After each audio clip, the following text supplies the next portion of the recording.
Currency நோட்ல இருந்து காந்தி படத்தை எடுத்துருவாங்கன்ற மாதிரி முதல்வர் தெரிவிச்சிருக்காரு. அண்ணா, இன்னைக்கு திரு ஸ்டாலின் அவர்கள் ஒரு மிகப்பெரிய பயத்தில் இருந்து கொண்டிருக்கிறார்.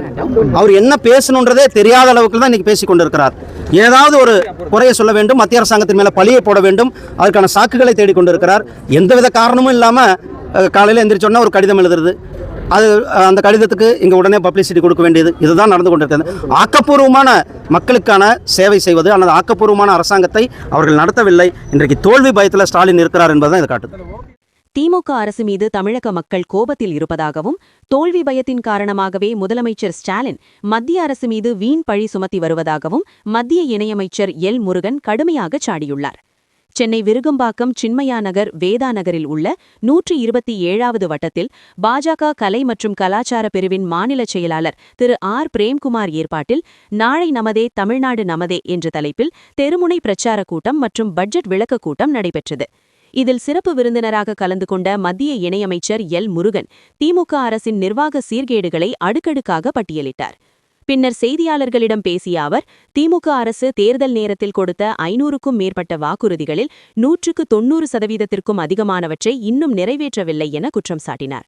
குறிப்பாக கடந்த 4½ ஆண்டுகால ஆட்சியில் மின்கட்டணம் பலமுறை உயர்த்தப்பட்டுள்ளதால் சாதாரண ஏழை எளிய மக்கள் கடும் இன்னலுக்கு ஆளாகியிருப்பதாக தெரிவித்தார். முன்பு 300 முதல் 400 ரூபாய் வரை மின்கட்டணம் செலுத்தி வந்த நடுத்தர மக்கள் தற்போது 3000 முதல் 4000 ரூபாய் வரை கட்ட வேண்டிய கட்டாயத்திற்கு தள்ளப்பட்டுள்ளதாகவும், தமிழகம் தற்போது ஒரு இருண்ட ஆட்சி காலத்தை சந்தித்து வருவதாகவும் அவர் வேதனை தெரிவித்தார்.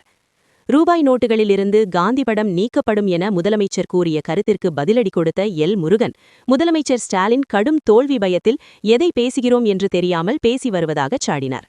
மத்திய அரசு மீது பழி சுமத்துவதற்காகவே தினமும் ஒரு காரணத்தை தேடுவதாகவும், ஆக்கப்பூர்வமான பணிகளை செய்யாமல் காலையில் எழுந்தவுடன் விளம்பரத்திற்காக மத்திய அரசுக்கு கடிதம் எழுதுவதையே திமுக அரசு வாடிக்கையாக கொண்டுள்ளதாகவும் அவர் தனது பேட்டியில் குறிப்பிட்டார். இந்த கூட்டத்தில் தேசிய ஜனநாயக கூட்டணியைச் சேர்ந்த கட்சி நிர்வாகிகள் மற்றும் ஏராளமான தொண்டர்கள் கலந்து கொண்டனர். சத்துணவு பணியாளர்களுடைய போராட்டம், துப்புரவு பணியாளர்கள், இதெல்லாம் ஒரு மக்கள் ஒரு பெரிய கோபத்தில் இருந்து கொண்டிருக்கிறார்கள் என்பதை தான் காட்டிக் கொண்டிருக்கிறது. திமுக அரசாங்கத்தை வீட்டுக்கு அனுப்புகின்ற நாள் நெருங்கிவிட்டது. மக்கள் தயாராகிவிட்டார்கள். தேசிய ஜனநாயக கூட்டணிக்கு வாய்ப்பு. தேசிய ஜனநாயக கூட்டணி ஒரு மிகப்பெரிய அளவில் வெற்றி பெற்று மிகப்பெரிய பெரும்பான்மையோடு இங்கே ஆட்சி அமைப்பு. நன்றி, வணக்கம்.